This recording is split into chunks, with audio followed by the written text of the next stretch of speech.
अध्याय 3911 समय बचाओ। जाने की तैयारी करो। फ्लेमिंग रिवर स्पेसक्राफ्ट को अपग्रेड करो। Fusion fire spacecraft 3। डैन गुआंग, मो चेंगझोउ, ली जेनकिंग और अन्य परिवार प्रमुखों के भाव थोड़े बदल गए। उनका मतलब स्पष्ट नहीं था। ड्रैगन किंग यू और ड्रैगन किंग डिंग ने एक दूसरे की ओर अर्थपूर्ण भाव से देखा। वांग टैंग को लगा कि उसके आसपास का माहौल अचानक थोड़ा अजीब हो गया है, लेकिन उसने इस बारे में ज्यादा नहीं सोचा। उसने कहा, चूंकि इस गोली में कोई समस्या नहीं है, इसलिए मैं इसे आपको दे देता हूं। क्या आप इसे हम पर छोड़ देंगे? आप क्या करना चाहते हैं? डैन गुआंग और अन्य पवित्र स्तर के रसायन शास्त्रियों ने जल्दबाजी में पूछा। उनके चेहरे के भाव बदल गए। मुझे मोर्चे पर जाना होगा, वांग टैंग ने जवाब दिया। तुम मोर्चे पर जा रहे हो? ले यान के चेहरे के भाव बदल गए और उसने हैरानी से कहा, तुम क्या कह रहे हो? मैं एक कुशल योद्धा हूं। अगर मैं मोर्चे पर नहीं जाऊंगा तो कहां जाऊंगा? यह अपनी क्षमता बढ़ाने का अच्छा मौका है। वांग तेंग हंस पड़ा। महान एल्डर डैन चेन ने तुम्हें बताया होगा कि उन्हें उम्मीद है कि तुम यहीं रुककर दवाइयां बनाओगे। तुम लड़ाई बाकी योद्धाओं पर छोड़ सकते हो। तुम एक दिव्य स्तर के रसायनज्ञ और 7वीं श्रेणी के संत हो। अगर कुछ भी हुआ तो द्वितीय करियर गठबंधन को बहुत बड़ा नुकसान होगा। डैन गुआंग ने गंभीरता से समझाया। बिल्कुल सही। खुद को देखो, तुमने 3 दिनों में इतनी बड़ी गोली बना ली और पवित्र प्रकाश आपदा निवारण गोली की समस्या का समाधान कर दिया।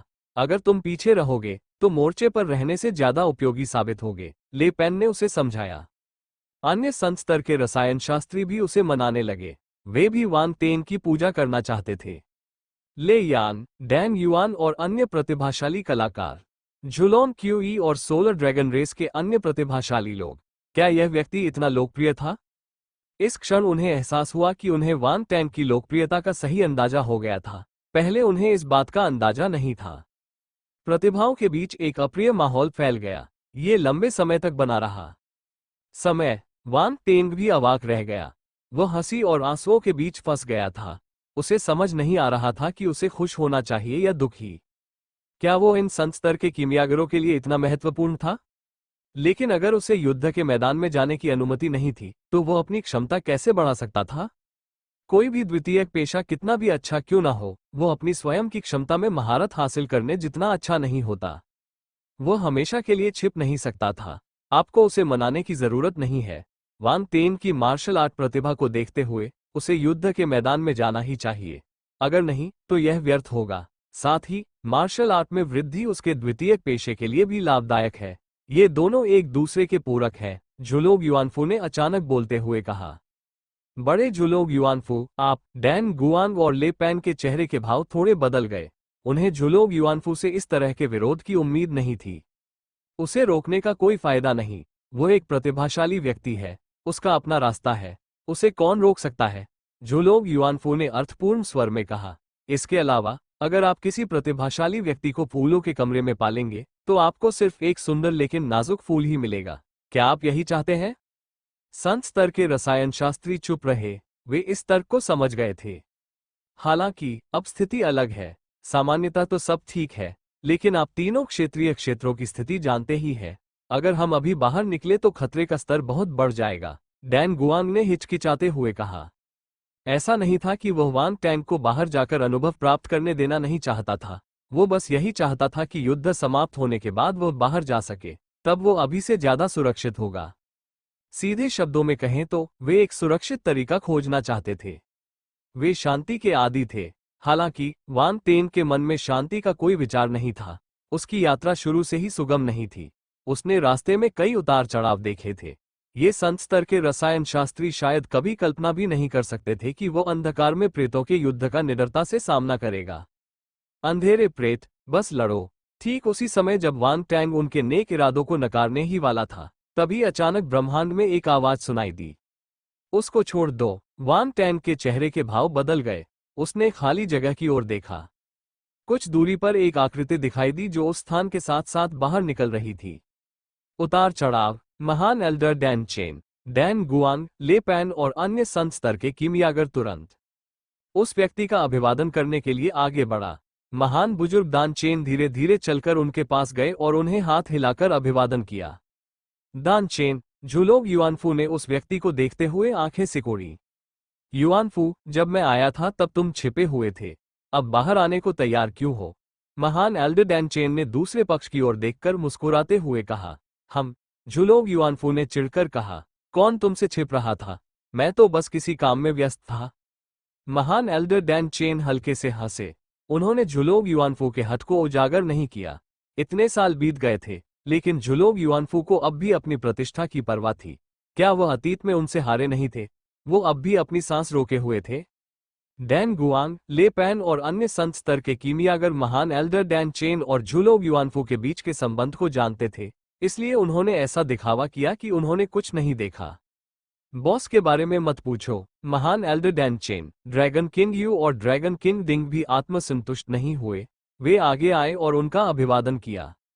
उन्हें दिव्य स्तर के योद्धा के प्रति विनम्र रहना था। उन्होंने ऐसा नहीं किया। अहंकारी होने का साहस रखो। महान एल्डर डैन चेन। वान टैंग ने डैन चेन को प्रणाम किया। फिर उसने आश्चर्य से पूछा, अब आप मुझे नहीं रोकेंगे? क्या मैं तुम्हें रोक सकता हूं? महान एल्डर डैन चेन ने गुस्से से कहा। जल्दी निकलने के लिए तुमने ये असामान्य गोली बना ली। तुम सचमुच दृढ़। हाँ, वान टैंग ने अजीब तरह से हंसते हुए कहा। कोई बात नहीं, अगर तुम चाहो तो जा सकते हो। मैं तुम्हें कैद नहीं कर सकता। तुम्हारे साथ मार्शल आर्ट में आपकी प्रतिभा है, आपके पास जीवित रहने के अपने तरीके जरूर होंगे। आपने सेकेंडरी करियर अलायंस के मुख्यालय में उस स्थिति से खुद को बचा लिया। मुझे यकीन है कि अब ये काली शक्तियां आपके लिए कोई समस्या नहीं होंगी। महान एल्डर डैन चेन ने ध्यान से उसकी ओर देखते हुए कहा। अध्याय 3912 समय बचाओ। जाने की तैयारी करो। फ्लेमिंग रिवर स्पेसक्राफ्ट को अपग्रेड करो।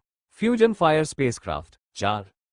बिल्कुल, मैं तो अंधेरी आत्माओं को मारने आया हूं, खुद को मौत के घाट उतारने नहीं, वांग टैंग ने जवाब दिया। महान एल्डर डैन चेन ने सिर हिलाया। उन्होंने आश्चर्य भरी निगाहों से गोली को देखा। उनका खुद आने का कोई इरादा नहीं था, लेकिन यहां बहुत हलचल थी। डैन गुआंग और अन्य लोगों ने उन्हें सूचना दी थी, इसलिए वे फिर भी आ गए। ये गोली बुरी नहीं है।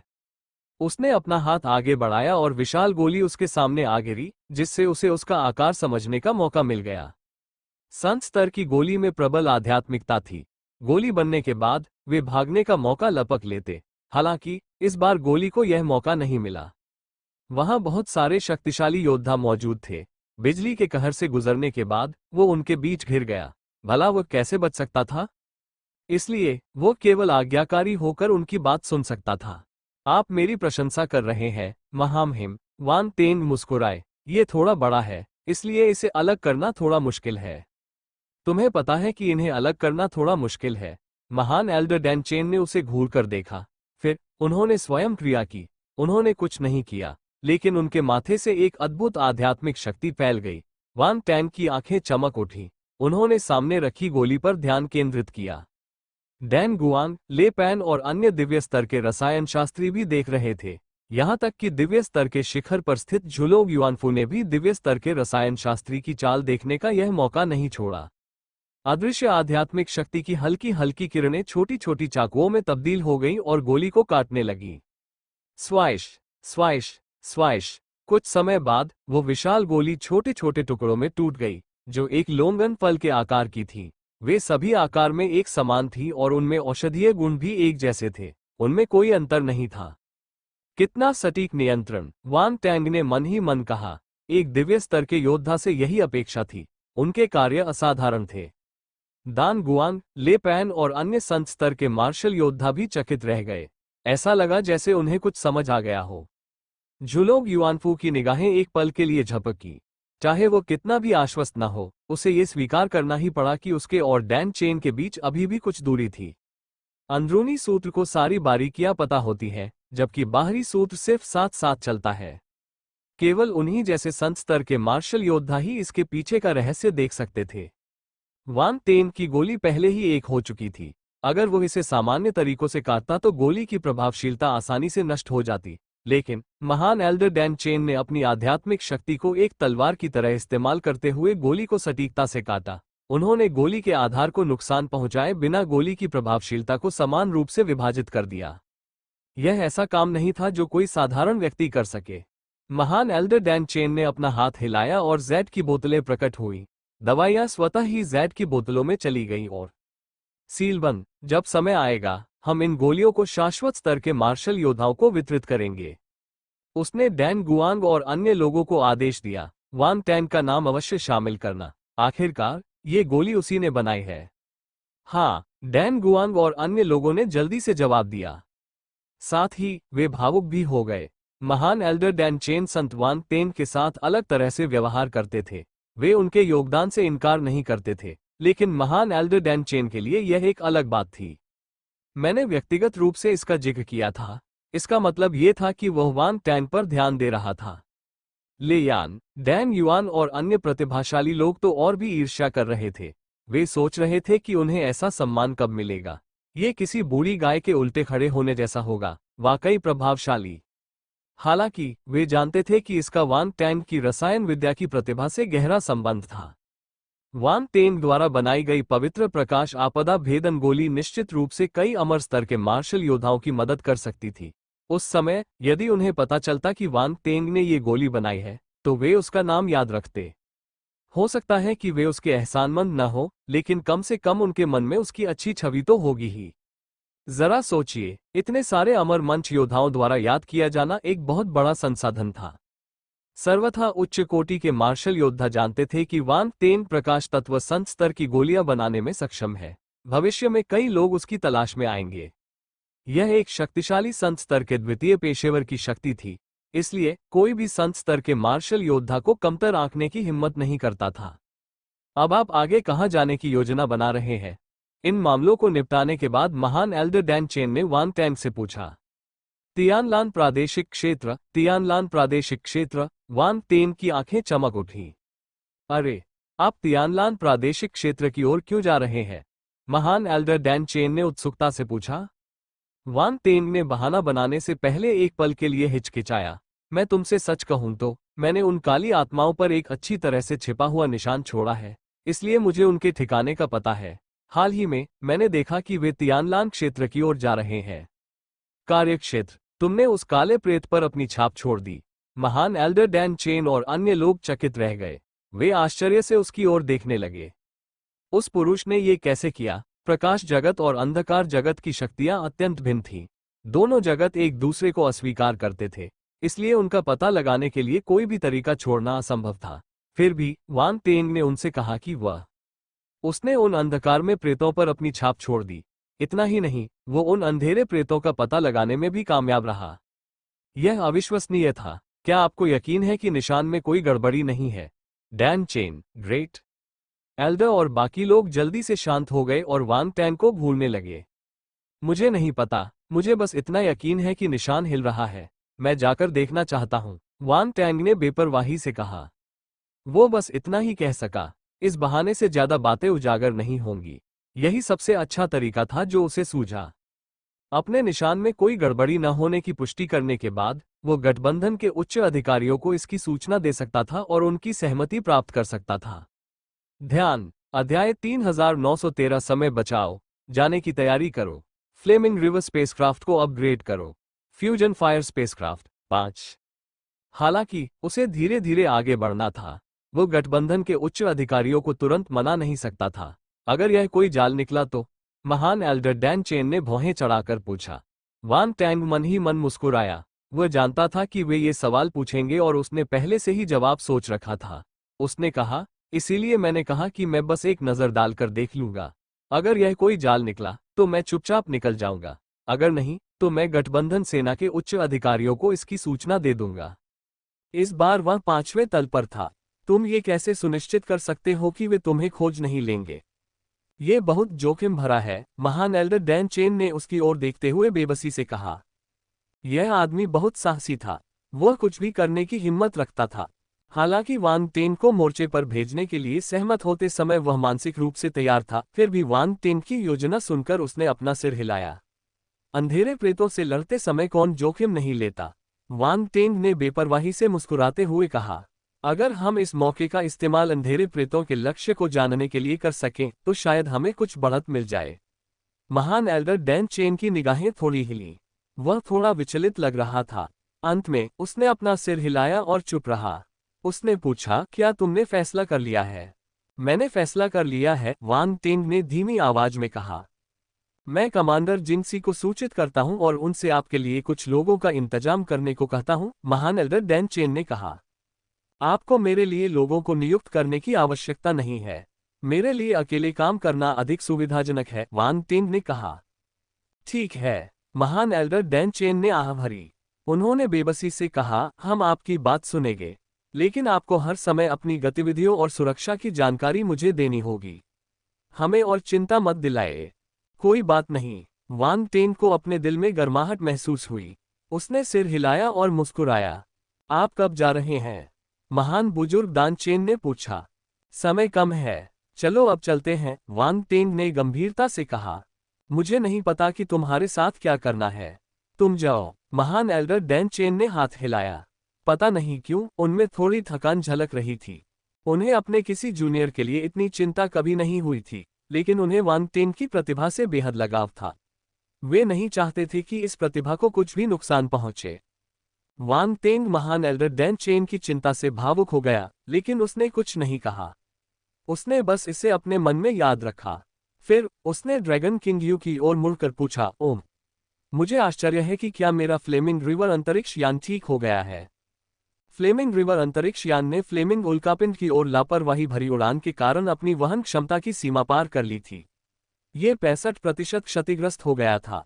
यदि समय पर इसकी मरम्मत नहीं की जाती तो इसे कबाड़ में डाल दिया जाता।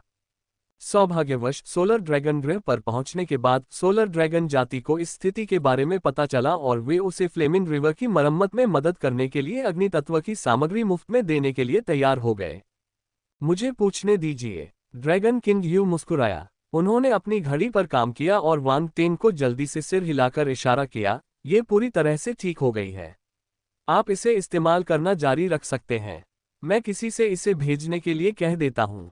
ठीक है, धन्यवाद। वांग टेन बेहद खुश था। उसने सिर हिलाया। कुछ देर इंतजार करने के बाद दूर से एक गहरे लाल रंग का अंतरिक्ष यान उड़ता हुआ दिखाई दिया। उस अंतरिक्ष यान की मरम्मत सोलर ड्रैगन सिटी में हो रही थी। ये सोलर ड्रैगन पर्वत श्रृंखला के उद्गम स्थल पर स्थित था, इसलिए ये शहर के बहुत करीब था। यदि ब्रह्मांड स्तर का कोई अंतरिक्ष यान सक्रिय किया जाता तो वह पलक झपकते ही शहर तक पहुंच सकता था। गहरे लाल रंग का अंतरिक्ष यान धीरे धीरे सबके सिर के ऊपर आकर रुक गया, जिससे उसका असली रूप सामने आ गया। वान टेन की आंखों में हल्की सी चमक आ गई। जब उसने परिचित अंतरिक्ष यान को देखा तो वह आगे बढ़ा और उसकी बाहरी दीवारों को सहलाया। फ्लेमिंग रिवर अंतरिक्ष यान की मरम्मत के बाद इसके प्रदर्शन में बहुत सुधार हुआ है। ये ब्रह्मांड के शिखर स्तर पर पहुंच गया है, ड्रैगन किंग यू ने मुस्कुराते हुए कहा। ब्रह्मांड के शिखर स्तर पर? वान टेन दंगम हो गया। यह एक बहुत बड़ा सुधार था। राउंड बॉल के संशोधन के बाद फ्लेमिंग रिवर ब्रह्मांड के मध्य श्रेणी स्तर पर थी। अब ये शिखर पर पहुंच चुकी है। ब्रह्मांडीय स्तर, इसके लिए निश्चित रूप से अग्नि तत्व से संबंधित कई बहुमूल्य सामग्रियों की आवश्यकता होगी। हालांकि यही सीमा है। आखिरकार इस अंतरिक्ष यान का मूल केवल ब्रह्मांड स्तर पर है। यदि हम मूल को बदलते हैं तो ये पूरे अंतरिक्ष यान को बदलने के बराबर होगा, ड्रैगन किंग यू ने कहा। यह पहले से ही बहुत अच्छा है, वान टेन ने कृतज्ञतापूर्वक कहा। ब्रह्मांड के शिखर स्तर तक पहुंचना अपने आप में एक सुखद अनुभव था। आश्चर्य, वह और क्या उम्मीद कर सकता था। हालांकि हमने इस अंतरिक्ष यान में कुछ छोटे मोटे बदलाव किए हैं। ड्रैगन किंग यू ने अचानक एक रहस्यमयी मुस्कान दी। ओह, क्या बदलाव हुए? वान टेन ने उत्सुकता से पूछा। हमने इस अंतरिक्ष यान को फ्यूजन फायर स्पेसक्राफ्ट में रूपांतरित किया। मुझे पता है, युवाओं को ये पसंद आता है। ड्रैगन किंग यू मुस्कुराया। Fusion fire spacecraft? वान टेन अचंभित रह गया। Fusion fire spacecraft solar dragon का एक लग्जरी उत्पाद था। रेस राउंड बॉल ने इतने सारे सोलर ड्रैगन स्टोन का इस्तेमाल किया, लेकिन वह इस अंतरिक्ष यान को फ्यूजन फायर स्पेसक्राफ्ट में बदलने में कामयाब नहीं हुई। फिर भी ड्रैगन किंग यू ने उसे बताया कि यह अंतरिक्ष यान पहले से ही फ्यूजन फायर स्पेसक्राफ्ट था। ले यान, डैन युआन और अन्य युवा प्रतिभाएं ईर्ष्या कर रही थी जब उन्होंने ये सुना। ये फ्यूजन फायर स्पेसक्राफ्ट था। उन्होंने सोलर ड्रैगन ग्रह से फ्यूजन फायर के बारे में पूछा था। पहले अंतरिक्ष यान तो थे, लेकिन उन्हें बनाना बहुत महंगा था। साथ ही आप उन्हें पैसों से खरीद भी नहीं सकते थे। इसके लिए कुछ जान पहचान की भी जरूरत पड़ती थी। अंतरिक्ष यान पहले से ही महंगे थे और ब्रह्मांड स्तर के अंतरिक्ष यान तो और भी महंगे थे। ब्रह्मांड स्तर के फ्यूजन फायर स्पेसक्राफ्ट की बात करें तो यह एक विलासिता की वस्तु थी। उन जैसे द्वितीय पेशेवरों के लिए इसे खरीदना शायद संभव न हो, जब तक कि उन्हें कीमत की परवाह न हो, लेकिन वे ऐसा नहीं करेंगे। अब सोलर ड्रैगन रेस ने वास्तव में वान 10 को अपग्रेड करने में मदद की। उनके अंतरिक्ष यान को फ्यूजन फायर स्पेसक्राफ्ट में स्थानांतरित कर दिया गया। उन दोनों के बीच इतना बड़ा अंतर क्यों था? उन्होंने गहरे लाल रंग के अंतरिक्ष यान को फिर से ऐसे देखा मानो वह कोई दुर्लभ वस्तु हो। खजाना। ईर्ष्या के आंसू उनके होठों के कोनों से बहने लगे। मैं इसे कैसे स्वीकार कर सकता हूं? वान टेंग ने फ्लेमिंग रिवर अंतरिक्ष यान को सहलाया और मुस्कुराया। एक ऐसे शानदार अंतरिक्ष यान को कौन अस्वीकार कर सकता है जो हर समय अग्निबल को अवशोषित कर सके और अपने शरीर को जलने दे। अध्याय 3914 असाधारण प्रस्थान। उड़ने वाले सर्परक्षकों का सेनापति। बिजली की आपदा की स्वर्गीय शक्ति। एक। वान टेंग को आज्ञाकारी होने का नाटक करते देख सबने सिर हिलाया और हंसने लगे। उन्हें ये काम पसंद था, लेकिन उन्होंने कहा कि वे इसे करने का साहस नहीं कर सकते। क्या तुम इससे भी ज्यादा नकली हो सकते हो? इस व्यक्ति की चमड़ी बहुत मोटी थी। ले यान, डैन युआन और अन्य प्रतिभाशाली लोग तिरस्कार और ईर्ष्या से भरे हुए थे। वान टेंग ने उनकी अनदेखी की। उसने उन्नत फ्लेमिंग रिवर अंतरिक्ष यान का चक्कर लगाया और कुछ देर तक उसका निहारता रहा। जितना अधिक वह उसे देखता, उतना ही वह उसे पसंद करने लगा। जब उसने पहली बार फ्यूजन फायर स्पेसक्राफ्ट के बारे में सुना तो उसके मन में एक स्पेसक्राफ्ट पाने की तीव्र इच्छा जागी। दुर्भाग्यवश उसे यह अवसर नहीं मिला। उन्हें उम्मीद नहीं थी कि फ्यूजन फायर स्पेसक्राफ्ट इतनी आसानी से उनके सामने प्रकट हो जाएगा। कितना अफसोस की बात है।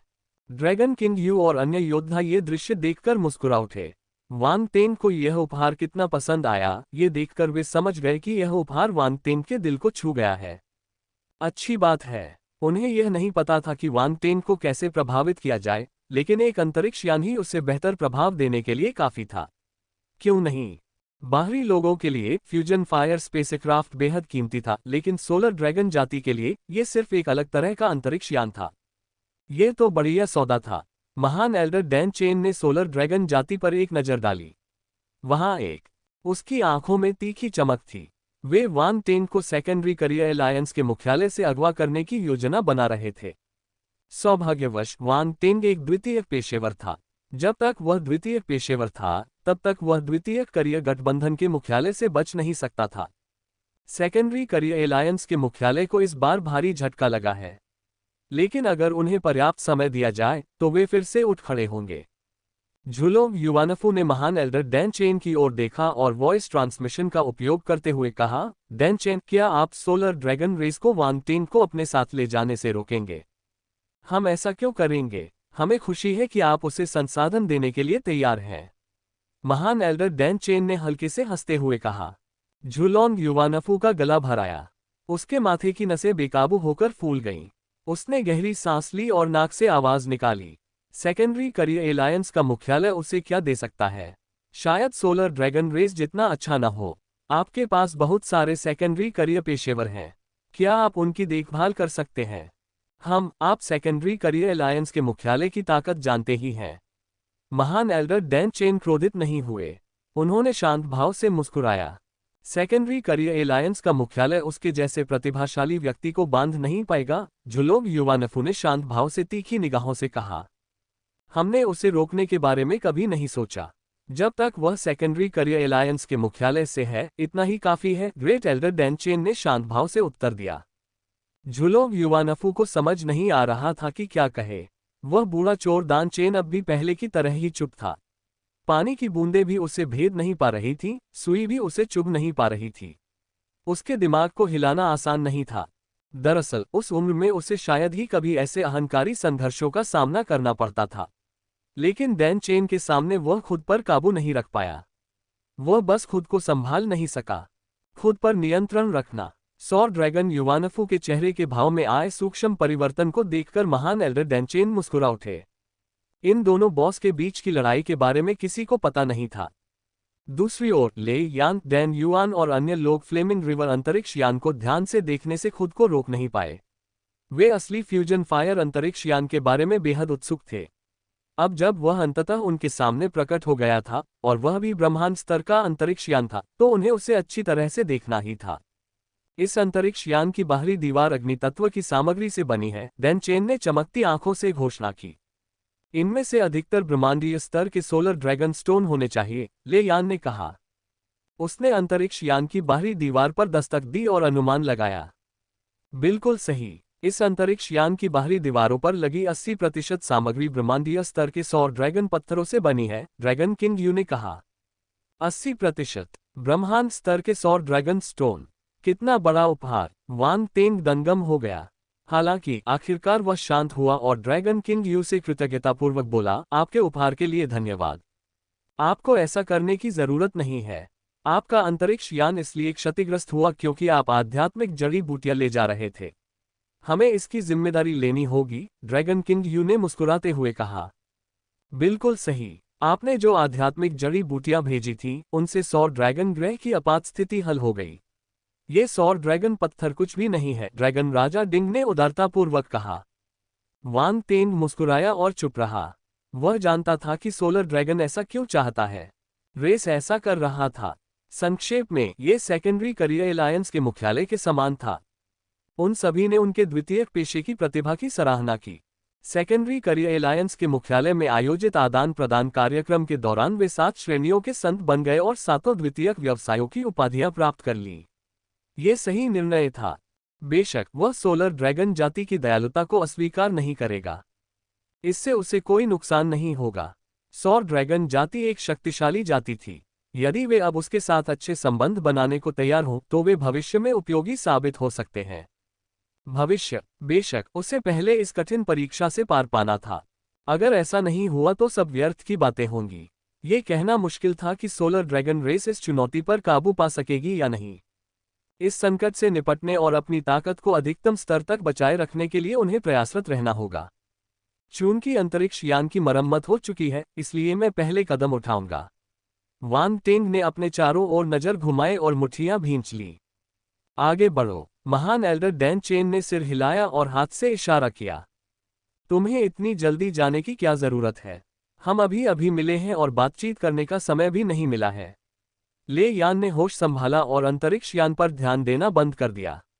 उसने वांग टेंग से गुस्से में कहा, भविष्य में और मौके मिलेंगे। वांग टेंग मुस्कुराया।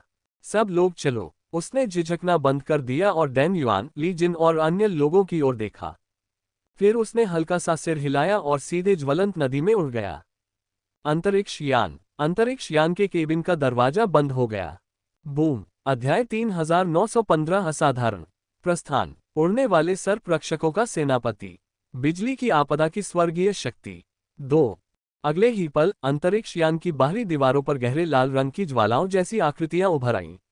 ये बेहद खूबसूरत था। अंतरिक्ष यान ने ऊर्जा एकत्रित करना शुरू किया और प्रकाश की किरण में परिवर्तित होकर अंतरिक्ष की ओर तेजी से बढ़ गया। जैसे ही यह सौर ड्रैगन ग्रह से निकला, गहरे लाल रंग के इस अंतरिक्ष यान की सतह जलने लगी। ऐसा प्रतीत हुआ मानो ये ब्रह्मांड में तैरते हुए एक उल्कापिंड में बदल गया हो। सोलर ड्रैगन ग्रह पर सभी लोग अंतरिक्ष यान को दूर जाते हुए देख रहे थे। वे भावुक हो गए। कुछ समय बाद ले पेन ने अफसोस जताते हुए कहा, वह सचमुच बिना किसी झिझक के आया और चला गया। वह हवा के झोंके की तरह है। हम उसे रोक नहीं सकते। डैंग गुआंग ने सिर हिलाया। हा, एक योद्धा को ऐसे ही व्यवहार करना चाहिए। ड्रैगन किंग यू हंसे। उन्हें वांग टेंग का अंदाज बहुत पसंद आया। वह कभी रुकते नहीं थे और निडर थे। उनमें साहस की एक अलग ही आभा थी। क्योंकि वह इतना आत्मविश्वासी है, इसलिए भविष्य में उसे निश्चित रूप से शाश्वत स्तर पर स्थान मिलेगा। ड्रैगन किंग डिंग ने गंभीर भाव से सिर हिलाया। उनके शब्द प्रशंसा से भरे हुए थे। बेशक उनका मतलब शाश्वत मंच मार्क्वेस या साधारण शाश्वत मंच ड्यूक से नहीं था। वह निस्संदेह एक उत्कृष्ट शाश्वत मंच ड्यूक या शक्तिशाली शाश्वत मंच शासक थे। मुझे उम्मीद नहीं थी कि दोनों ड्रैगन राजा इतनी प्रशंसा करेंगे। उसे, डैंग गुआंग, ले पेन और अन्य संत स्तर के रसायन शास्त्री स्तब्ध रह गए। उन्होंने आश्चर्य से दोनों ड्रैगन राजाओं की ओर देखा। अगर वह प्रतिभाशाली और प्रेरित है तो उसे एक दुर्जय योद्धा न बनने की चिंता नहीं करनी पड़ेगी। सोलर ड्रैगन युवानफू ने मुंह खोलकर महान एल्डर डैन चेन की ओर देखा। डैन चेन, क्या आपको लगता है कि वह उस स्तर तक पहुंच सकता है? 60% संभावना है, महान एल्डर डैन चेन ने सोचा। उनकी निगाहें गहरी थीं। 60% संभावना। झुलोंग युवानफू चकित रह गया। इसका मतलब है कि आपको उससे बहुत उम्मीदें हैं। उसने अपना सिर हिलाया और हंस पड़ा। इस बार मेरी राय भी आपकी ही है। महान एल्डर डैन चेन ने आश्चर्य से उसकी ओर देखा। वे एक दूसरे को कई सालों से जानते थे लेकिन कभी किसी समझौते पर नहीं पहुंच पाए थे। ये सोलर ड्रैगन युवानफू हमेशा से उसके खिलाफ रहा था। फिर भी उसने स्वीकार किया कि उसकी राय भी उससे मिलती जुलती थी। ऐसा लग रहा था कि उसे भी वांग टेंग से बहुत उम्मीदें थीं। वास्तव में उसका आत्मविश्वास उससे कम नहीं था।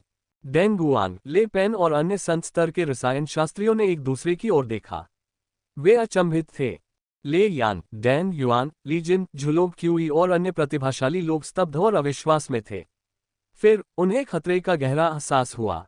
कई लोगों ने अपनी मुट्ठियां बेकाबू होकर भींच लीं।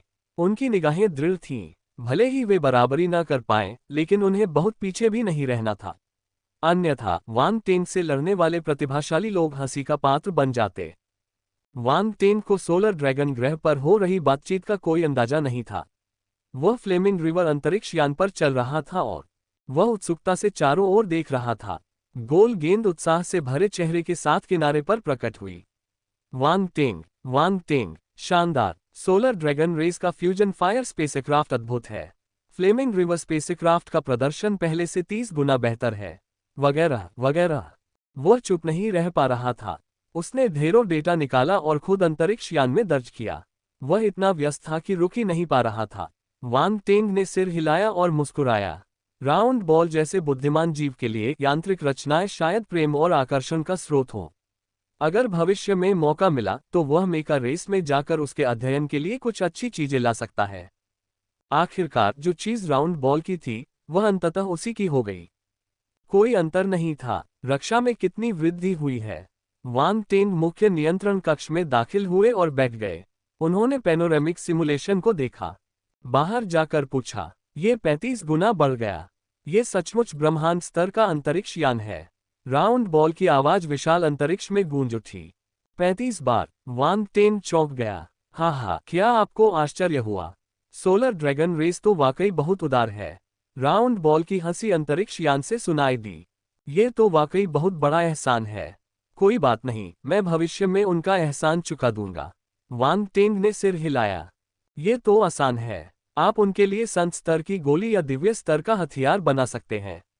इतना ही उनके एहसान चुकाने के लिए काफी होगा। राउंड बॉल ने आगे कहा, मुझे बस डर है कि वे और अधिक की मांग करेंगे। आखिर एहसान तो आते जाते रहते हैं। ये सब आपकी सोच पर निर्भर करता है। अगर सोलर ड्रैगन रेस इस युद्ध में बच जाती है तो मुझे उनके साथ घनिष्ठ संबंध बनाने में कोई आपत्ति नहीं है। वांग टेंग ने अपनी ठुड्डी को छूते हुए कहा, फिलहाल आइए मिलकर इस बाधा को पार करें। तुम्हारी बात सही है। गोल गेंद वांग टेंग के बगल में प्रकाश की किरण की तरह प्रकट हुई। वह खिलखिलाकर बोली, जब तक तुम देख नहीं लेते तब तक तुम अपने बाज को नहीं छोड़ोगे। खरगोश। वांग टेंग ने अपनी आंखें घुमाई। राउंड बॉल ने अचानक धीमी आवाज में कहा, कोई ढूंढ रहा है। आप। मैं कमांडर जिनसी हूं। मुख्य कमांडर शिन से। वांग टेंग की आंखें चमक उठीं। वह मुस्कुराया और मैंने कहा, महान एल्डर डैन चेन ने उसे मेरी योजना के बारे में जरूर बताया होगा। कृपया मेरे लिए कॉल कनेक्ट कर दीजिए। राउंड बॉल ने सिर हिलाया। उसने संचार उपकरण और एक स्क्रीन खोली।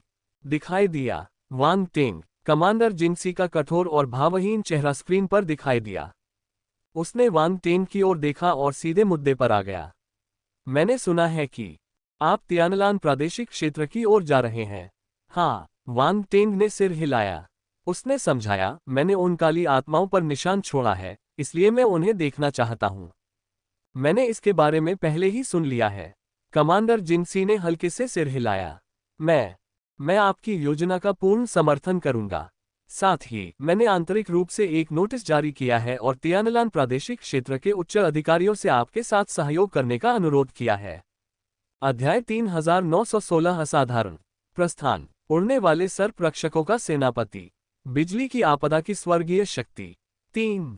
मैं आपको सोआरिंग सरपेंट गार्ड्स का कमांडर नियुक्त करती हूं। आप सीधे मेरे प्रति जवाबदेह होंगे। जब आप तियानलान प्रादेशिक क्षेत्र में पहुंचेंगे तो कोई आपको टोकन सौंप देगा। इस टोकन की मदद से आप किसी भी समय सोआरिंग सरपेंट गार्ड्स को सक्रिय कर सकते हैं। सोआरिंग सरपेंट गार्ड्स के कमांडर। वांग टेंग दंगम हो गया। उसने पूछा, सोअरिंग सरपेंट गार्ड क्या करता है? वह जानता था कि उड़ने वाला सर्प क्या होता है। कहा जाता था कि यह पंखों वाला एक विशालकाय जीव था। यह अत्यंत तीव्र गति वाला था और इसमें जल और विष की शक्तिशाली क्षमताएं थीं। यह धूर्त और शंकालु था और लोगों को धोखा देना पसंद करता था। ब्रह्मांड में इससे जुड़ी कई किंवदंतियां प्रचलित थीं। कहा जाता था कि कई शक्तिशाली योद्धा उड़ने वाले सर्पों के झांसे में आ गए थे। कुछ मारे गए, कुछ धोखे में आ गए और कुछ ने अपनी सारी संपत्ति खो दी। संक्षेप में, हर तरह की अजीब अफवाहें फैली हुई थीं। वे बेहद चौंकाने वाली थीं। यह उड़ने वाला सर्प ब्रह्मांड का वह विशालकाय जीव था जिसके बारे में युद्धकला के योद्धाओं के रूप में सबसे अधिक अफवाहें थीं। अन्य सभी विशालकाय जीव रहस्यमय और दुर्लभ थे। सामान्य योद्धा उन्हें देख नहीं पाते थे। हालांकि यह उड़ने वाला सर्प अक्सर योद्धाओं से जुड़ा रहता था। साथ ही ये योद्धाओं द्वारा मारा या वश में नहीं किया गया, बल्कि इसने कई योद्धाओं को चकमा दिया। कितना अजीब इंसान है। सोअरिंग सरपेंट गार्ड्स ने खुद को सोअरिंग सरपेंट्स क्यों कहा? इसके पीछे कोई न कोई कारण जरूर होगा। कमांडर जिन सी ने कहा, सोअरिंग सरपेंट गार्ड गठबंधन सेना की खुफिया एजेंसी है। खुफिया एजेंसी? वांग टेंग और भी ज्यादा हैरान हो गया, लेकिन सोचने पर उसे बात समझ में आई। उड़ने वाला सर्प एक धूर्त और शंकालु प्राणी था। ये खुफिया संगठन की प्रकृति के अनुकूल था। हालांकि ये खुफिया एजेंसी कोई साधारण सैन्य संगठन नहीं थी। वांग टेंग की आंखें चमक उठीं। वह और भी ज्यादा आश्चर्यचकित हो गया। सभी लोग ये समझते थे कि कोई भी खुफिया विभाग एक रहस्यमय और शक्तिशाली संस्था होती है। बाहरी लोगों को इसके बारे में पता नहीं चलता था। उदाहरण के लिए, वांग टेंग का ग्रेट कियान साम्राज्य के खुफिया विभाग से कोई संपर्क नहीं हुआ था। हालांकि उन्हें पूरा यकीन था कि ग्रेट कियान साम्राज्य में ऐसा कोई विभाग जरूर था। फिर भी कमांडर जिनसी चाहते थे कि वह निरीक्षक बने और इसकी जिम्मेदारी संभाले। यह कोई छोटा पद नहीं था। वांग टेंग दंग-चकित रह गया। ऐसा लग रहा था मानो वह किसी अविश्वसनीय विभाग में प्रवेश कर चुका हो। यह ऐसी बात थी जिसकी उसने कभी उम्मीद नहीं की थी। चूंकि आपको जानकारी एकत्र करनी है, इसलिए यह पद आपके लिए उपयुक्त है, कमांडर जिनसी ने कहा। अगर कुछ गड़बड़ हो गई तो क्या होगा? वांग टेंग ने बुदबुदाया। अनियंत्रित रूप से, अगर कोई समस्या आती है तो मैं तुम्हारी जिम्मेदारी लूंगा। बस कर दो, कमांडर जिनसी ने शांत भाव से कहा। ठीक है। वांग टेंग दंगम हो गया। उसकी आंखों में विस्मय की एक झलक दिखाई दी। उसने बिना किसी झिझक के सिर हिलाया। बहुत बढ़िया। मुझे पूरा भरोसा है कि आप पहले की तरह मुझे निराश नहीं करेंगे। कमांडर जिनसी ने अपनी बात खत्म करते हुए फोन काट दिया। तेज और निर्णायक, वह कभी भी सुस्ती नहीं दिखाता था। ऊंची उड़ान भरने वाले सर्परक्षक खुफिया विभाग। राउंड बॉल किनारे से बाहर निकली और अपनी जीप चटकाए। ये गठबंधन आसान नहीं है। इन्होंने इतने कम समय में चुपचाप इस विभाग का गठन कर लिया। अंदर के लोग संभवतः विभिन्न गुटों से हैं। हालांकि वे केवल कमांडर जिन सी के प्रति जवाबदेह होने चाहिए। अब, हालांकि जब मैंने गठबंधन के आंतरिक वेब को हैक किया तो मुझे कोई प्रासंगिक जानकारी नहीं मिली। उन्होंने इसे बहुत अच्छी तरह से छिपा रखा था। अंधेरे प्रेतों के सामने जानकारी बेहद महत्वपूर्ण होती है, इसलिए ऐसे विभाग का होना कोई आश्चर्य की बात नहीं है। वांग टेंग ने सोचा, छिपाने की बात करें तो इसका जिक्र करने की कोई जरूरत नहीं है।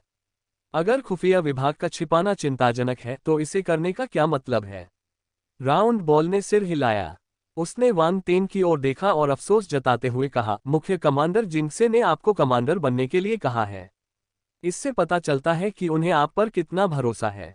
उसे पता था कि वांग टेंग ने अंधेरे प्रेतों पर कोई निशान नहीं छोड़ा था, सिवाय अपने ब्लड गॉड क्लोन के। अगर यह बात पता चल जाती तो वह भारी हंगामा खड़ा कर देना। उन्हें उम्मीद नहीं थी कि गठबंधन उन पर बिना शर्त भरोसा करेगा। कमांडर शिनसी के सहयोग से सब कुछ आसान हो जाएगा। इससे मुझे बहुत सारी परेशानियों से मुक्ति मिलेगी। वांग टेंग ने राहत की सांस ली। उसे डर था कि गठबंधन के उच्च अधिकारी उसकी जासूसी के तरीके को जान लेंगे और शायद उसमें शामिल भी हो जाएंगे।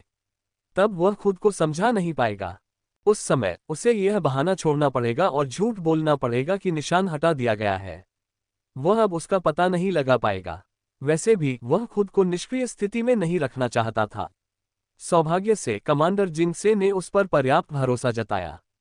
ओह हाँ, कमांडर जिनसे ने आपको एक स्थान भेजा है। वह चाहते हैं कि आप वहां जाओ और तियानलान प्रादेशिक क्षेत्र के प्रभारी व्यक्ति को पदभार सौंप दो।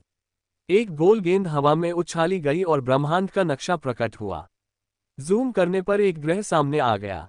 वान टेंग, तियानजे ग्रह। वान टेंग की आंखें चमक उठीं। तियानजे ग्रह तियानफैंग साम्राज्य के तियानलान प्रादेशिक क्षेत्र में स्थित एक अज्ञात जीवन ग्रह है। इस पर अभी तक किसी भी अज्ञात शक्ति का कब्जा नहीं हुआ है। यहाँ कई तरह के दृश्य दिखाई देते हैं, इसलिए ये उड़ने वाले सर्परक्षकों के लिए छिपने की अच्छी जगह है। गोल गेंद की व्याख्या। ये ग्रह उस ग्रह से कितनी दूर है जिसकी ओर ब्लड गॉड क्लोन जा रहा है? किस लिए? वान टेंग ने पूछा। मुझे देखने दीजिए। राउंड बॉल मानचित्र और मार्ग के आधार पर काम करता था। प्रकट हुआ। फिर मानचित्र पर डेटा दिखाई दिया और ऐसा लगा जैसे वो कुछ गणना कर रहा हो। कुछ समय बाद उसने अपना मुंह खोला और कहा, यह ज्यादा दूर नहीं है। फ्लेमिंग नदी की वर्तमान गति के आधार पर 3 दिनों में वहां पहुंच जाना चाहिए। 3 दिन, वान टेंग ने बुदबुदाते हुए कहा। उसने हल्के से सिर हिलाया और पूछा, तियानजे ग्रह तक पहुंचने में हमें कितना समय लगेगा? 10 दिन, राउंड बॉल ने समय बताया। फ्लेमिंग रिवर वाकई बहुत तेज बहती है। हम 10 दिनों में तियानजे ग्रह पर पहुंच जाएंगे। अध्याय 3917 असाधारण। प्रस्थान। उड़ने वाले सर्परक्षकों का सेनापति। बिजली की आपदा की स्वर्गीय शक्ति। 4। बेशक अगर आपके पास तियानलान प्रादेशिक क्षेत्र में किसी स्थान के सटीक निर्देशांक हैं, तो मान लीजिए कि मैंने कुछ नहीं कहा। आप एक अंतरिक्ष सरणी स्थापित कर सकते हैं और सीधे वहां टेलीपोर्ट कर सकते हैं। 10 दिन, वान टेंग ने अपनी ठोड़ी को छुआ। इंतजार करो। उसने अपनी आंखें बंद कर ली और ब्लड गॉड क्लोन से संपर्क किया। कुछ समय बाद वान टेंग ने अचानक अपनी आंखें खोली। उसकी आंखों में एक तीखी चमक थी।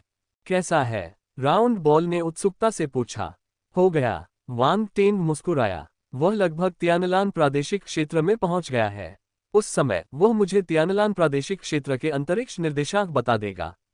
मैं सीधे वहां टेलीपोर्ट हो जाऊंगा और तियानजे ग्रह की ओर चल पड़ूंगा। इससे मेरा बहुत समय बचेगा। ठीक है, चलिए शुरू करते हैं। पहले देखते हैं कि आसपास कोई निर्जन ग्रह है या नहीं। राउंड बॉल ने तुरंत जांच पड़ताल शुरू कर दी। कुछ देर बाद उसे अपना लक्ष्य मिल गया। उसने एक वीरान ग्रह की ओर इशारा करते हुए कहा, यह एक निर्जन ग्रह है। यह सौरमंडल से 3 घंटे से भी कम दूरी पर है जहां सौर ड्रैगन ग्रह है। हम जल्द ही वहां पहुंच जाएंगे। चलो चलते हैं। वान टेंग ने सिर हिलाया और अपना आदेश दिया। चल द गोल गेंद हंसी। उसने तुरंत अंतरिक्ष यान को गति दी और उसे अंधकार में ब्रह्मांड की गति तक पहुंचने दिया। वह ब्रह्मांड की गहराई की ओर उड़ गया। उसके पीछे स्थित सोलर ड्रैगन ग्रह तेजी से सिकुड़कर एक छोटे से बिंदु में बदल गया, जब तक कि वह दिखना बंद नहीं हो गया। फ्लेमिंग रिवर अंतरिक्ष यान से निकलने वाली गहरी लाल रोशनी पूरी तरह से गायब हो गई थी। वह अंधकार में ब्रह्मांड में प्रवेश कर चुकी थी। फ्लेमिंग रिवर अंतरिक्ष यान पर वान टेंग ने अपना ध्यान गुणों के बोर्ड पर केंद्रित किया। उसके द्वारा बनाई गई गोली ने एक शक्तिशाली बिजली की आपदा को आकर्षित किया, जिसके कारण उसने कई गुणों के बुलबुले एकत्र किए। अल्टीमेट पर्पल लाइटनिंग 12,500 बटा 30,000, 12,500 एट्रीब्यूट पॉइंट्स। वान टेंग बेहद खुश था। इतने सारे एट्रीब्यूट पॉइंट्स, ये तो अप्रत्याशित था। ऐसा लग रहा था जैसे बिजली के ये 3 बोल्ट कोई साधारण विपत्तियां नहीं थीं। स्वर्ग की शक्ति भयानक थी। सौभाग्यवश उनका भौतिक शरीर ब्रह्मांड के स्तर के बराबर था। एक मार्शल योद्धा अपनी विशेष शारीरिक बनावट के साथ उसे इसे संभालने में सक्षम होना चाहिए। इस तरह अल्टीमेट पर्पल लाइटनिंग पर उसकी महारत ब्लडसीकर लाइटनिंग और ब्लैक डेविल लाइटनिंग से कहीं अधिक हो जाएगी। ये बुरा नहीं था। अब उसे डार्कलैंड में बिजली गिरने की चिंता नहीं करनी पड़ेगी। वह अल्टीमेट पर्पल लाइटनिंग का इस्तेमाल कर सकता था। इसका प्रतिरोध करें। अल्टीमेट पर्पल लाइटनिंग के अलावा वान टेंग को कई लाइटनिंग कॉन्स्टेलेशन फोर्स भी प्राप्त हुई थी। तारामंडल बिजली बल 46,000 बटा 70,000 7वें स्तर का स्वर्ग क्षेत्र। इसमें 30,000 से अधिक अंकों की वृद्धि हुई। वान टेंग ने सिर हिलाया, लेकिन उनके चेहरे पर कोई भाव नहीं बदला। पिछली लड़ाई में उसकी बिजली तारामंडल सेना स्वर्गलोक के 7वें स्तर तक पहुंच गई थी। अब जब तक कोई विशेष कारण न हो, उसके लिए सफलता प्राप्त करना आसान नहीं था। इसलिए वह निराश नहीं हुआ। इस बार भयंकर बिजली गिरने की आपदा के कारण वह अपने गुणों को 30,000 से अधिक अंकों तक बढ़ाने में सक्षम रहा। डेन गुआंग, ले पेन और दूसरे संत स्तर के किमियागर क्या सोचते अगर उन्हें पता होता कि वह क्या सोच रहा है? वे बहुत चिंतित थे, लेकिन वांग टेन को बिजली की विपत्ति का उसकी शक्ति के लिए धन्यवाद देना पड़ा। यह अमानवीय था। अंतिम विशेषता ने वांग टेन को आश्चर्यचकित कर दिया। लाइटनिंग कैलामिटी माइट शाश्वत स्तर 32,000/40,000 चौथा रैंक। बिजली की तबाही की शक्ति। वांग टेन की आंखें चमक उठीं। वह आश्चर्यचकित और प्रसन्न। क्या यह स्वर्ग की शक्ति नहीं थी जो तीसरी बिजली की आपदा के साथ प्रकट हुई थी? फिर भी उन्होंने एट्रीब्यूट बबल्स को हटा दिया। यह तो बिल्कुल अप्रत्याशित था। यह दिव्य शक्ति स्वर्ग की इच्छा की अभिव्यक्ति थी। वह सबसे अप्रत्याशित थी और स्वर्ग और पृथ्वी की सच्ची वर्जित शक्ति थी। शून्य की इच्छा उसकी तुलना में कुछ भी नहीं थी। शून्य चेतना बहुत कमजोर थी। ये बस एक नई चेतना थी। यह एक विशेष जीव की तरह थी। हालांकि ये दिव्य शक्ति ही असली दिव्य शक्ति थी। ये ब्रह्मांड और संसार की इच्छा थी। अगर इसका जरा भी अंश होता तो भी ये पूरी तरह वर्जित था। सामान्य लोग इसे छू भी नहीं सकते थे। फिर भी वांग टेन बिजली की विपत्ति की इस दिव्य शक्ति को उठाने में कामयाब रहे। कोई कल्पना कर सकता था कि यह कितनी भयावह थी। ये समझ में आता था कि वह क्यों चौंक गए थे। लेकिन जल्द ही उनके दिल में खुशी की एक अनियंत्रित लहर दौड़ गई। उसे वर्जित बातों की परवाह नहीं थी। उसने बिजली की तबाही की शक्ति को इसलिए ग्रहण किया क्योंकि वह एक ऐसे वर्जित विषय को देखना चाहता था जिसे उसे नहीं देखना चाहिए था। उसके पास स्वर्ग की शक्ति की कमी नहीं थी। पल भर में ही वांग टेन के दिमाग में प्रासंगिक ज्ञान प्रकट हो गया। उसके दिमाग में अनगिनत बिजली की चमक दिखाई दी। वे उसके पूरे दिमाग में फैल गईं और उसकी चेतना को बिजली की चमक में बदल दिया। यह कोई साधारण बिजली गिरने की घटना नहीं थी। यह बिजली गिरने से हुई भीषण आपदा थी। अंतहीन बिजली की आपदा से एक भयावह आभा निकल रही थी। ऐसा प्रतीत होता था मानो ये बिजली की आपदा के भीतर ही उत्पन्न हुई हो, लेकिन ऐसा भी प्रतीत होता था कि यह किसी और ही दुनिया से जुड़ी हुई है। इसका एक उदाहरण बनो। बिजली की आपदा का उपयोग करके दिव्य शक्ति का निर्माण किया गया। बिजली की आपदा ही दिव्य शक्ति थी। एक पल में वांग टेन के शरीर का आभामंडल बदल गया, मानो एक अवर्णनीय शक्ति का आभास हो। ये प्रलयनकारी बिजली की तरह गरज रही थी, लेकिन साथ ही मानो स्वर्ग और पृथ्वी में विलीन हो गई हो। स्वर्ग और पृथ्वी की शक्ति उसमें समा गई थी। यह अथाह और देखने में असंभव थी। यह राउंड बॉल फ्लेमिंग रिवर अंतरिक्ष यान का अध्ययन कर रहा था, इसलिए यह वांग टेन को अनदेखा कर दिया। हालांकि जब उसने हलचल महसूस की तो वांग टेन की तरफ उसने आश्चर्य से देखा। यह आभा बेहद रहस्यमय और वर्जित थी। ऐसा लग रहा था मानो ये किसी चीज का सामना कर रही हो। स्वर्ग की शक्ति। ये समर्पण की भावना से अछूता नहीं रह सका। उसने इतनी भयानक इच्छाशक्ति कैसे हासिल कर ली? राउंड बॉल हक्का बक्का रह गया। वह अविश्वास से भर गया। वांग टेन ने बार बार अपनी समझ को ताज़ा किया। जब उसे लगा कि उसने अपने प्रतिद्वंदी को अच्छी तरह समझ लिया है, तभी कुछ अप्रत्याशित घटना घटित हो जाती। अध्याय 3918 दैवीय दंड। मनुष्य और शरीर की आपदा। रक्त देवता का क्लोन शून्य धारा बेल्ट को पार कर रहा है। रक्त विष शैतान मकड़ी। एक वांग टेन ने जब बिजली की आपदा की शक्ति को आत्मसात कर लिया तो उसे ज्ञान का एहसास हुआ। ऐसा लगा मानो वह स्वयं बिजली की आपदा में परिवर्तित हो गया हो। आपदा की शक्ति उसके शरीर में प्रवाहित होने लगी। यह अनुभूति बिजली गिरने की आपदा की शक्ति को समझने से बिल्कुल अलग थी। एक था नियंत्रण, दूसरा था अवतार। ये दोनों बिल्कुल अलग अलग तरीके थे। उस क्षण मानो वह स्वर्ग और पृथ्वी में विलीन हो गया हो। वह लगभग दाव का हिस्सा बन गया था। दाव रूपांतरण क्या था? यह एक भयावह अवधारणा थी। ऐसा कहा जाता था कि जब कुछ दुर्जय योद्धा स्वर्ग और पृथ्वी की शक्ति को समझ रहे होते हैं तो वे स्वर्ग और पृथ्वी के साथ प्रतिध्वनित हो सकते हैं और उनमें समाहित हो सकते हैं। आप कह सकते हैं कि वे मर चुके थे, लेकिन वास्तव में वे मरे नहीं थे। वे स्वर्ग और पृथ्वी के साथ थे। क्या आप कह सकते हैं कि वे मर चुके थे? लेकिन अगर वे जिंदा होते तो दुनिया में उनके जैसा कोई और इंसान कभी नहीं होता। क्या ये डरावना नहीं था? वे अपनी चेतना भी खो सकते हैं और इस दुनिया का हिस्सा बन सकते हैं। इसके अलावा ये सभी लोग शाश्वत स्तर और उससे ऊपर के मार्शल योद्धा थे। इसलिए दाव रूपांतरण केवल किंवदंतियों में ही मौजूद था। बहुत कम लोगों ने इसका अनुभव किया था। लोगों ने इसे स्वयं देखा था। हालांकि गुणों के बुलबुलों से प्राप्त ज्ञान अद्भुत था। वांग टेन उस समय चरम सीमा पर था, इसलिए वह स्वर्ग की शक्ति को पुनर्तः महसूस कर पा रहा था। ये सब अवास्तविक लग रहा था। सिस्टम, तुम किस तरह की उपस्थिति हो? वांग टेन भावुक हो गया। अपनी वर्तमान अवस्था में वह सिस्टम जैसी उपस्थिति को अभी भी समझ नहीं पा रहा था। ये दिव्य और रहस्यमय था। आम लोग इसे समझ नहीं पाएंगे। साथ ही उसमें निहित ऊर्जा किसी देव स्तरीय मार्शल योद्धा की पहुंच से परे थी। अगर ऐसा नहीं होता तो हर बार जब वह किसी देव स्तरीय मार्शल योद्धा से एट्रीब्यूट बबल्स उठाता तो वह पकड़ा नहीं जाता। इससे समस्या का समाधान हो गया। वांग टेंग ने इस प्रणाली की उत्पत्ति के बारे में सोचा था, लेकिन हर बार उसे कुछ समझ नहीं आया। इसके बारे में सोचना व्यर्थ था, इसलिए उसने हार मान ली। उसने अपना सिर हिलाया और अपने विचारों को वापस ले लिया। उसने एक बार फिर विशेषताओं वाले बोर्ड की ओर देखा। मुझे आश्चर्य है कि क्या ये विनाशकारी बिजली मेरी अडिग दृढ़ निश्चयी युद्ध चेतना के साथ विलीन हो सकती है। उसके मन में एक विचार आया। दुर्भाग्य से वह ऐसा नहीं कर सका। चाहे वह लाइटनिंग कैलामिटी माइट हो या अनयील्डिंग लीटिंग बैटल कॉन्शियस, उनमें कोई समामिलन नहीं था। क्या इसका कारण यह है कि लाइटनिंग कैलामिटी माइट बहुत उच्च कोटि की है? वांग टेंग ने अपनी ठुड्डी को छुआ और मन ही मन सोचने लगा। बिजली की प्रचंड शक्ति एक निषिद्ध शक्ति थी, जबकि अटूट युद्ध चेतना एक ऐसी शक्ति थी जिसे एक योद्धा नियंत्रित कर सकता था। दोनों में बहुत बड़ा अंतर था। यदि आप उन्हें मिलाना चाहते थे तो आपके पास दो शक्तियों का समान स्तर होना आवश्यक था। यदि अंतर बहुत अधिक होता तो आप उन्हें मिला नहीं पाते। कोई बात नहीं, मैं भाग्यशाली हूं कि मुझे यह अनोखी बिजली आपदा शक्ति प्राप्त हो गई है। वांग टेंग ने सिर हिलाया। वह हमेशा लालची था और कभी संतुष्ट नहीं हो पाता था।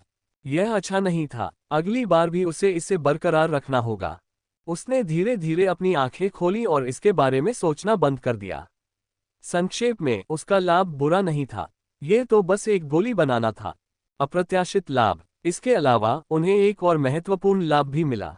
रसायन शास्त्र के जिन गुणों को उसने प्राप्त किया, उनकी बदौलत वह 3 आपदा संत स्तर तक पहुंच गया। अब वह वास्तव में 3 आपदा संत स्तर का रसायन शास्त्री बन चुका था। संत स्तर तक पहुंचने में अभी उसे काफी लंबा सफर तय करना था। वह शीर्ष स्तर के संत योद्धाओं में से एक नहीं था, लेकिन प्रतिभा के मामले में बहुत कम लोग उनकी बराबरी कर सकते थे। इस ब्रह्मांड में 3 आपदाओं से प्रभावित संत स्तर के कितने कीमियागर थे? दानगुआंग, लेपान और अन्य प्रमुख परिवारों के मुखिया संभवतः दिव्य स्तर की 4 वित्तियों से लेकर 6 वित्तियों तक के स्तर पर थे। इससे दिव्य स्तर की 3 वित्तियों का महत्व स्पष्ट होता है। साथ ही वह केवल संत स्तर की तीसरी आपदा पर ही नहीं था। अपनी प्रतिभा के बल पर उसके लिए कोई विचित्र गोली बनाना भी पूरी तरह संभव था। दवाइयाँ, उदाहरण के लिए सोलर ड्रैगन, युवानफू और ग्रेट एल्डर डैन चेन जैसे पुराने रसायन शास्त्री भी उस विशाल गोली को देखकर चकित रह गए थे। इससे ये सिद्ध हुआ, रसायन शास्त्र में उनकी महारत कितनी असाधारण थी। सबसे महत्वपूर्ण बात यह है कि उन्हें संत स्तर के तीसरे स्तर पर पहुंचे हुए कितना समय हो गया था। एक सामान्य संत स्तर का कीमियागर ऐसी छलांग लगाने की कल्पना भी नहीं कर सकता। और सुधार की गति भी इतनी तेज है। वांग टेंग, गोल गेंद उड़कर आए और वांग टेंग के चारों ओर चक्कर लगाने लगी। मैंने उसे आंखें खोलते देखा। उसने उत्सुकता से उसे गौर से देखा। क्या बात है? वांग टेंग ने अपनी भौहें उठाकर पूछा। क्या तुमने स्वर्ग और पृथ्वी की शक्ति को समझ लिया? Round ball हिचकिचाया।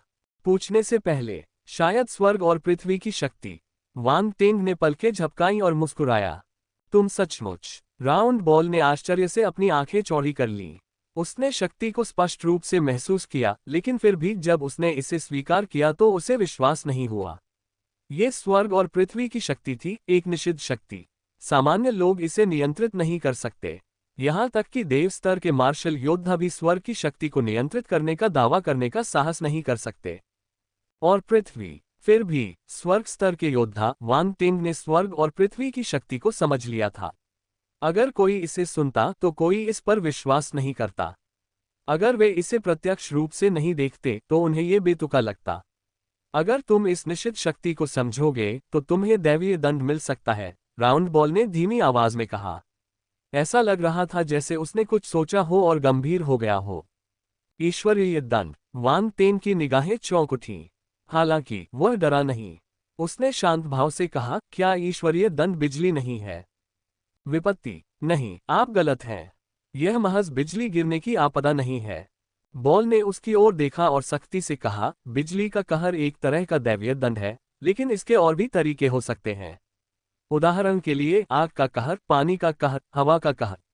और यहाँ तक कि मानव कहर भी। शरीर का कहर। अध्याय 3919 दैवीय दंड।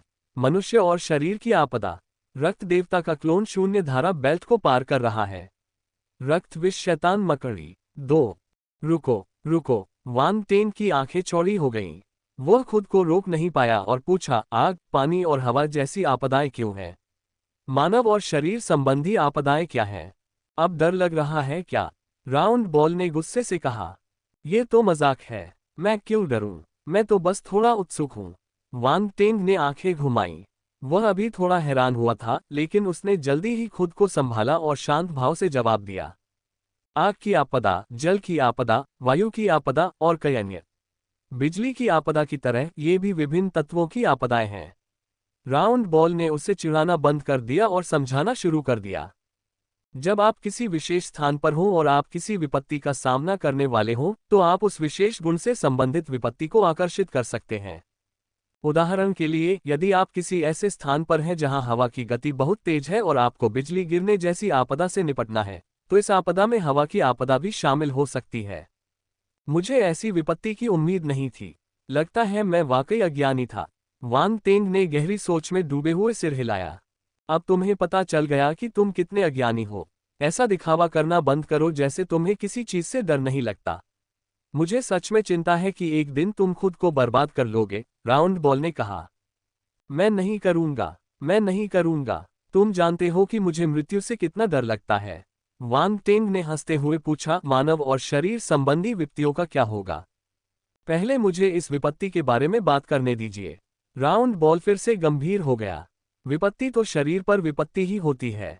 शरीर पर विपत्ति। वान टेंग स्तब्ध रह गया।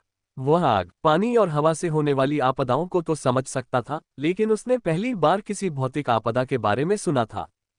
क्या आपने पृथ्वी पर होने वाले 5 क्षयों के बारे में सुना है? राउंड बॉल ने विषय बदल दिया। The decades. वान टेंग की आंखें चमक उठीं। वह समझ गया था। क्या तुम्हारा मतलब है कि यह आपदा 5 क्षयों जैसी है? शरीर में कई तरह की समस्याएं हो सकती हैं। लगभग। क्या तुम्हें याद है कि तुमने अपनी जीवन अवधि लगभग समाप्त कर दी थी? राउंड बॉल ने सिर हिलाकर उसे याद दिलाया। मुझे याद है। वान टेंग ने गहरी सांस ली। उसे अचानक समझ में आया कि राउंड बॉल इतना गंभीर क्यों था। वह पिछली विशेषताओं से नहीं डरता था, लेकिन यह विपत्ति भयावह थी। एक भी गलती और वह अधमरा हो जाता। उसके मन में अभी भी कुछ डर बाकी था। उन्हें व्यवस्था की वजह से मरना जरूरी नहीं था, लेकिन वे इसे दोबारा अनुभव नहीं करना चाहते थे। यह विपत्ति वैसी नहीं है जैसी आपने पहले झेली है। आपको जहर लग सकता है, चोट लग सकती है या आपके अंग टूट सकते हैं। साथ ही इससे निपटना सामान्य जहर या चोट से कहीं ज्यादा मुश्किल है। अगर ऐसा नहीं होता तो इसे विपत्ति नहीं कहा जाता, राउंड बॉल ने कहा। वान टेन को रीढ़ की हड्डी में सिहरन महसूस हुई। जहर और चोटें तो स्वीकार्य थीं, लेकिन किसी अंग का टूटना थोड़ा डरावना था। ब्रह्मांड में तरह तरह की विचित्र चीजें मौजूद थीं। कुछ खजाने या गोलियां लोगों को अपने अंगों को फिर से उगाने की क्षमता प्रदान कर सकती थीं। लेकिन यह आसान नहीं था। ये खजाने और गोलियां बेहद दुर्लभ थीं। राउंड बॉल की बात से बिल्कुल मेल खाता है कि यह जहर कोई साधारण जहर नहीं था। इसके कुछ अंश सहने के बाद अकल्पनीय परिणाम हो सकते हैं। मामूली चोटें आई हैं। ठीक होना आसान नहीं होगा। एक निश्चित दृष्टिकोण से देखा जाए तो मानवीय आपदा एक मानवीय संकट है। राउंड बॉल ने वान टेंग की ओर देखा और आगे बात जारी रखी। मानवीय आपदा। वान टेंग ने होश में आकर पूछा, कोई मुझे मारने आएगा? लगभग ऐसा ही होगा। ऐसे लोग जरूर होंगे जो आपको नुकसान पहुंचाएंगे और ऐसा होने की संभावना बहुत बढ़ जाएगी, राउंड बॉल ने जवाब दिया। धत्तेरे की, क्या मैं ब्रह्मांड का दुश्मन नहीं बन जाऊंगा? वान टेंग ने बेकाबू होकर गालियां दी। उसने सोचा कि पहली विपत्ति तो काफी भयानक थी, लेकिन आखिरी वाली तो सबसे डरावनी थी। ये कैसी मानवीय आपदा है? लगता है स्वर्ग मुझसे नाराज है और मुझसे पंगा लेना चाहता है। तुम सही कह रहे हो। तुम शायद ब्रह्मांड के जन शत्रु बन जाओगे। राउंड बॉल ने शेखी बघारी। तुम कैसे हंस सकते हो? वान टेंग ने गुस्से से कहा। क्या तुम अभी शेखी नहीं बघार रहे थे? राउंड बॉल ने पूछा। मैं शेखी नहीं मार रहा था। एक विशेष इच्छाशक्ति को समझने के बाद मैं खुश क्यों नहीं हो सकता? वान टेंग अवाक रह गया। ठीक है, मैं अब तुम्हें और नहीं डराऊंगा।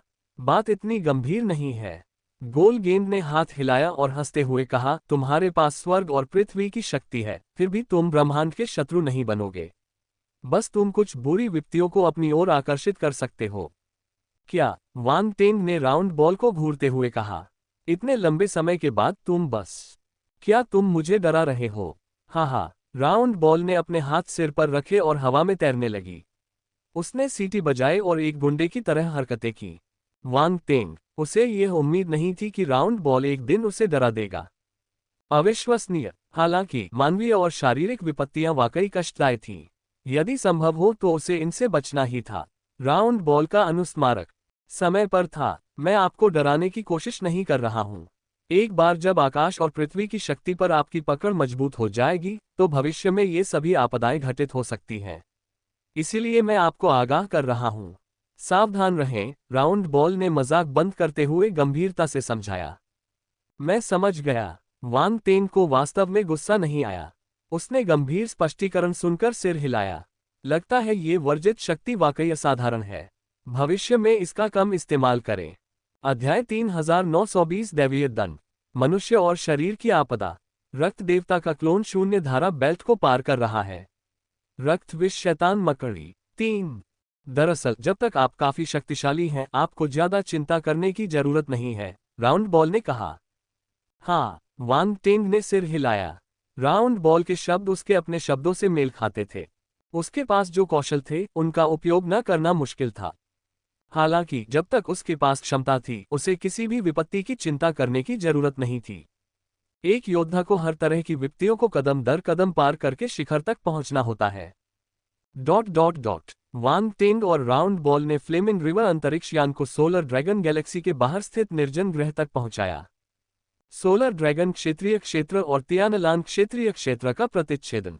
यहाँ एक विचित्र नदी क्षैतिज रूप से बहती थी जो दो क्षेत्रीय क्षेत्रों को अवरुद्ध करती थी। यहाँ तक कि अंधेरे प्रेतों को भी इसे पार करने में कठिनाई होती थी। इसी क्षण एक गहरे लाल रंग का अंतरिक्ष यान धीरे धीरे यहाँ आकर रुका। इसका आकार ताबूत जैसा था। फिर अंतरिक्ष यान के ऊपर खून जैसे लाल रंग की आकृतियां दिखाई दी और उन्होंने सामने बह रही अजीब नदी को देखा। वह नदी अनगिनत खगोलीय पिंडों से भरी हुई थी। किसी को नहीं पता था कि वह कहां से शुरू होती है और कहां खत्म होती है। यह एक अद्भुत दृश्य था। रक्त के रंग से रंगे हुए वे आकृतियां अपने सामने मौजूद विचित्र नदी को विस्मित रूप से घूर रही थीं। ये प्रकाश ब्रह्मांड में एक प्रसिद्ध शून्य ऊर्जा प्रवाह क्षेत्र है। ऐसा कहा जाता है कि यह शून्य ऊर्जा प्रवाह क्षेत्र क्षेत्रीय सीमाओं के बीच क्षैतिज रूप से स्थित है जो एक प्राकृतिक अवरोध का निर्माण करता है। यहाँ सभी प्रकार के खगोलीय पिंड, जटिल ऊर्जा धाराएं और अज्ञात जीव मौजूद हैं। यह अत्यंत खतरनाक है, ज़ारोसा ने समझाया। हाँ, ब्लड गॉड क्लोन ने सिर हिलाया। वह जानता था कि शून्य धारा बेल्ट क्या है, लेकिन अभी वह इसे ज्यादा प्रदर्शित नहीं कर सकता था। मुझे उम्मीद नहीं थी कि प्रकाश ब्रह्मांड का इतना खास स्थान होगा। शून्य जलधारा क्षेत्र में कई कीमती और अनोखे खाद्य पदार्थ होने चाहिए, है ना? ज़ेनिया ने अपने होंठ चाटे और उसकी आंखों में लालिमा आ गई। ब्लड गॉड क्लोन अवाक रह गया। क्या ये पिशाच थोड़े गंभीर हो सकते हैं और जहां भी जाते हैं अपना पेट भरना नहीं भूलते? क्या ये खाने पीने के शौकीन हैं? अभी हमारे पास खून बहाने का समय नहीं है।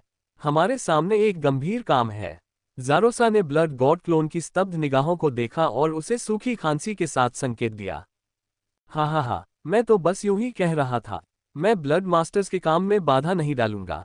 ज़ेनिया ने अजीब सी हंसी हंसते हुए पूछा, क्या हम अब चलें? खून का बेटा, ज़ारोसा ने मुड़कर पूछा। चलो चलें। रक्त देवता क्लोन ने सिर हिलाया। चूंकि शून्य धार वाला क्षेत्र इतना खतरनाक है तो सावधान रहना चाहिए। हमारा युद्धपोत ठीक रहेगा, है ना? कोई बात नहीं। हमारा पिशाच युद्धपोत शैतान सम्राट के शिखर पर है। इसे कीमती सामग्रियों और प्राचीन विधियों से बनाया गया है। यह प्रकाश ब्रह्मांड के ब्रह्मांड स्तर के अंतरिक्ष यान से भी ज्यादा मजबूत है, यूफेलिया ने गर्व से कहा। प्राचीन विधियां। रक्त देवता के क्लोन की आंखें चमक उठीं। उसने पहले इस बात पर ध्यान नहीं दिया था, लेकिन ये पहली बार था जब उसने सुना कि इस युद्धपोत का निर्माण प्राचीन विधियों का उपयोग करके किया गया था। उसने पहले ही देख लिया था कि इस युद्धपोत में प्राचीन रक्त मौजूद है। इस पर प्राचीन आकृतियां और काले रंग के चिन्ह बने हुए हैं, इसलिए ये सामान्य अंतरिक्ष यान से कहीं उच्च श्रेणी का होना चाहिए। हालांकि उसे इसे बनाने का तरीका नहीं पता था। आखिरकार सतह से देखकर तो वह इसका अंदाजा नहीं लगा सकता था। हर लोहार की ढलाई विधि अलग अलग होती थी। बाहरी लोगों को इसका पता नहीं चल पाता था। ये तो प्राचीन लोहार कला की बात ही छोड़िए। ऐसा कहा जाता था कि प्राचीन काल में धातु गढ़ने की विधि रहस्यमय और जटिल थी। वर्तमान लोहार विधि सरल और आसान है। बेशक जटिल होने के भी कुछ फायदे थे। प्राचीन काल में धातु गढ़ने की विधि जटिल होने का एक कारण था। इसके विपरीत प्राचीन विधियों से निर्मित कलाकृतियां आमतौर पर अधिक शक्तिशाली और अद्वितीय होती थीं। हालांकि दोनों के अपने अपने फायदे और नुकसान थे। प्रतिस्पर्धा करने का कोई मतलब नहीं था। अगर लोहारगिरी का मौजूदा कौशल इतना कमजोर होता तो यह इतना व्यापक रूप से नहीं फैलता कि इसे कई लोहारों द्वारा स्वीकार किया जाता। ब्लड गॉड क्लोन ने डार्कलैंड में एक अंधकार में गहराई कौशल प्राप्त किया। इसे ब्लड पैगोडा फोर्जिंग स्किल कहा जाता है। ब्लड पैगोडा फोर्जिंग स्किल कोई प्राचीन कौशल नहीं था, लेकिन यह था असाधारण। एक झलक में ही पैंथर दिखाई देता है। आप समझ सकते थे कि डार्कलैंड का प्राचीन ग्रंथ सरल नहीं था। आपको इसे कम नहीं आंकना चाहिए। ये लोहारगिरी का एक ऐसा हुनर है जो पीढ़ियों से चला आ रहा है। यह अनमोल है। केवल वही लोहार इसमें महारत हासिल कर सकते हैं जो कई वर्षों से संत स्तर पर हैं, यूफेलिया ने धीरे से समझाया। मुझे थोड़ी जिज्ञासा है। ब्लड गॉड क्लोन की आंखें चमक उठीं। जब उसे मौका मिला था तब उसे और अधिक एट्रीब्यूट बबल हासिल करने चाहिए थे। मैं लगभग भूल ही गई थी कि ब्लड सन एक संत स्तर का लोहार है। उसे इसमें बहुत दिलचस्पी होनी चाहिए, यूफेलिया ने मोहक मुस्कान के साथ कहा। ज़ेनिया, ज़ालांगो और अन्य पिशाचों के काले रूप ब्लड गॉड क्लोन को देख रहे थे। वे ब्लड सन की विशेष पहचान के बारे में जानते थे, लेकिन युद्ध के मैदान में उसके प्रदर्शन की तुलना में उन्होंने उसके दूसरे पेशे को कभी नहीं देखा था, इसलिए उन्होंने इस बात पर ध्यान नहीं दिया। आखिरकार अगर वे इसे स्वयं देखते तो वे चकित ही रह जाते। प्रकाश ब्रह्मांड में आने से पहले किसी ने सोचा भी नहीं होगा कि रक्तपुत्र में ऐसी क्षमता है, भले ही ऐसी अफवाहें ही क्यों न हो। अब जब वे रक्तपुत्र के द्वितीय कार्य के बारे में बात कर रहे थे तो वे उत्सुक हुए बिना नहीं रह सके। वे सोच रहे थे कि ब्लड सन का द्वितीय कार्य किस स्तर पर होगा पहुंचना। क्या यह उनकी मार्शल आर्ट क्षमता की तरह आश्चर्यजनक होगा? रक्त देवता क्लोन मुस्कुराया और चुप रहा। अगले ही पल उसकी आकृति धीरे धीरे सबकी आंखों से ओझल हो गई। अंधेरे प्रेत, अन्य पिशाचों की काली परछाइयों ने अपने शरीर को हिलाया और वापस लौट गए। युद्धपोत तक। बूम! वैम्पायर युद्धपोत चलने लगा। उस पर खून जैसे लाल रंग के पैटर्न चमक उठे। युद्धपोत की सतह पर भयानक ऊर्जा एकत्रित हुई और रक्त की धुंध हवा में फैल गई, जिससे युद्धपोत के चारों ओर एक रक्त लाल सुरक्षात्मक कवच बन गया। युद्धपोत